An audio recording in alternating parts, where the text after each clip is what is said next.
2ஆம் அதிகாரத்தை சில வசனங்களை வாசிக்கிறேன். சகோதரரே, நாங்கள் உங்களிடத்திலே பிரவேசித்தது வீணா இருக்கவில்லை என்று நீங்கள் அறிந்திருக்கிறீர்கள்.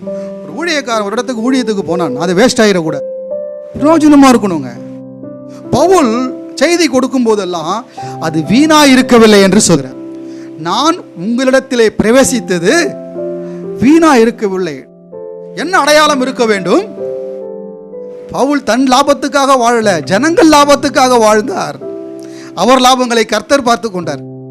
உங்களுக்கு தெரிந்திருக்கிறபடி முன்னே பிலிப்பு பட்டணத்திலே நாங்கள் பாடுபட்டு நிந்தை அடைந்திருந்தும் வெகு போராட்டத்தோட தேவனுடைய சுவிசேஷத்தை உங்களுக்கு சொல்லும்படி தேவனுக்குள் நாங்கள் தைரியம் கொண்டிருந்தோம். எங்கள் போதகம் வஞ்சகத்தினாலும் துர் ஆசையினாலும் உண்டாகவில்லை, அது கபடம் உள்ளதாகவும் இருக்கவில்லை. வசனம் பேசும்போது அவருடைய மனம் எப்படி இருக்கிறது? ஜனங்களை வஞ்சிக்கிறதுக்காக சொல்லலை, இவர் ஒரு துராசையோடு ஜனங்களுக்கு சொல்லலை, கபடம் உள்ளவர்களாக சொல்லலை. சுவிசேஷத்தை உங்களிடத்தில் ஒப்புவிக்கத்தக்கதாய் தேவன் எங்களை உத்தமர் என்று எண்ணினபடியே, உத்தமர் என்று எண்ணினார்.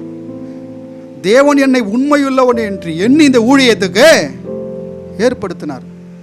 சுவிசேஷத்தை ஒப்புவிக்கிறார், நற்செய்தியை ஒப்புவிக்கிறார், கர்த்தருடைய வார்த்தையை ஒப்புவிக்கிறார்.